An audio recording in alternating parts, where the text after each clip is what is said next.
Good afternoon. My name is Hamlet Lavastida, and I am from Cuba. I'm honored to be here. In September 2021, I was released from prison in Cuba after I signed a statement with my condition of release. I agreed that I would stay in silence, that I would not talk about the Cuban government or about my time in prison, but I am today here to tell you everything. I grew up in Cuba in the 90s, and unlike previous generations, we never romanticized the Cuban Revolution, because we could see it for what it was, what it really was: despotism and brutal corruption. Fidel Castro will always say that we are his family, but as a kid, I was like, okay, where are your family? But where's the food? Why you didn't provide to us? We stood in long lines to buy bread. There was no meat, no oil, no moral values. We thought that it would be short term. No, 93 passed, then 1994, 1995, 1996, 1997. That's when the Cuban people really lost hope with their government. We live in the West Coast. I live in the West Coast, small town called Santa Fe. And we could pick up some FM radio station from the US. It is how somehow I learned English. But it's also the first time I heard Cuban exiles talking critically about Cuba, that it was another Cuba, another vision, and another history. Inside Cuba, we understand what was happening, but we never talk about it. It was too dangerous to speak it out loud. Even when we saw thousands of people living in rough in August of 1994. In 1998, I began studying at the Academy of Fine Art in Havana. Then I started doing research on Cuban and Russian propaganda. I started noticing that the people who disappeared from Cuban history books, the names no longer listed in the caption, the face missing from a strategically edited photo. The revolution has a way of devouring his own children, as we can say. Revoluciones como Saturno devoran a sus propios hijos. Political propaganda and censorship are so natural to the Cuban experience that we don't even think about it. And that's why I decided to use their own propaganda against that propaganda in my artistic practice. But I knew that my art will not be welcome in the country, so as my career grew, I repeatedly left the country for residencies and exhibition. I knew as early as 2003 that the Cuban authorities were surveilling me. These authorities are the Departamento de Seguridad del Estado, the State Security Department. Cuban artists and their supporters have faced intimidation and attacks by the authorities for years. But in 2018, the government issued a Decree 349, a new law that prohibited all artists from operating in public or private space without prior approval by the Minister of Culture. You could not hire an artist without the government blessing. An artist could not sell their work without permission either.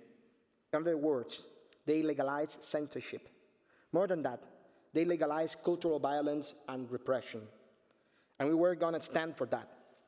The San Isidro movement was born to revoke the Decree 349. That's how everything started. For 2 years, our community of activists and artists grew. When rapper and artist Dennis Solis was arrested in 2020, a group of artists went on a hunger strike for the Movimiento de San Isidro. The police surrounded, cut the internet, and arrested them.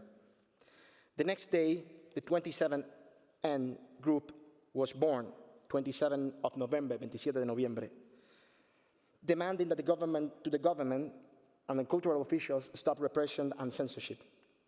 In April of 2021, we wrote and signed a manifesto stating that we want to live in a country that is inclusive, democratic, sovereign and prosperous, equitable and transnational. And we demand political freedoms, economic freedoms, the legalization of independent media, the right to assembly, the right to collective organization, political participation. That same month, I debuted a solo exhibition at Kunsthaus Bethanien Gallery in Berlin that consisted of 2 large-scale installations of paper cutouts on what it was a massive transcript of the police interrogation of a Cuban photographer and artist Javier Caso in 2020. One was a letter written by the Cuban poet Alberto Padilla in 1971 after a brutal 39 days of imprisonment, where he was forced to denounce his own work as a counter-revolutionary and also himself as a traitor. They were exactly 50 years apart, and yet it seems like nothing had changed. When I returned to Cuba on June of 21st, they sent me to a quarantine center for 5 days. Even though I was vaccinated and had a negative COVID test, then I was arrested immediately and sent to Villa Marista prison, same prison in where Alberto Padilla was psychologically tortured in 1971.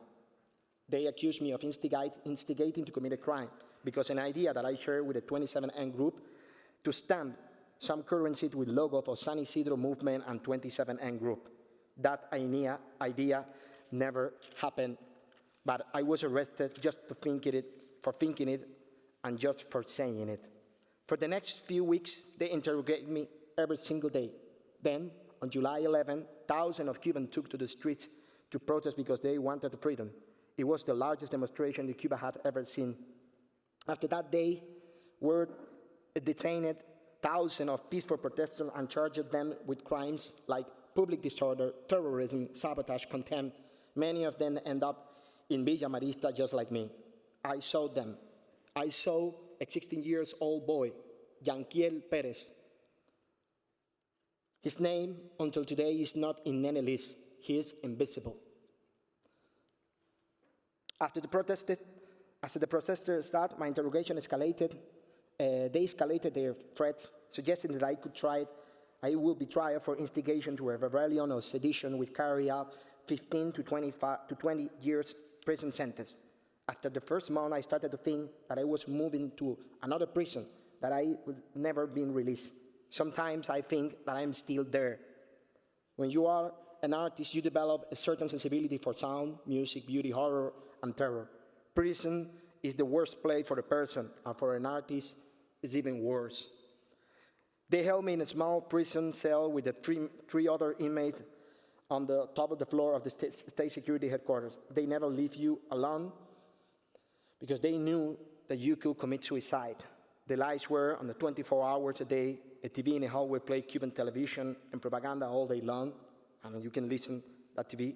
You could hear people talking, but you start to lose touch with the reality. You don't know what was real or what was fake.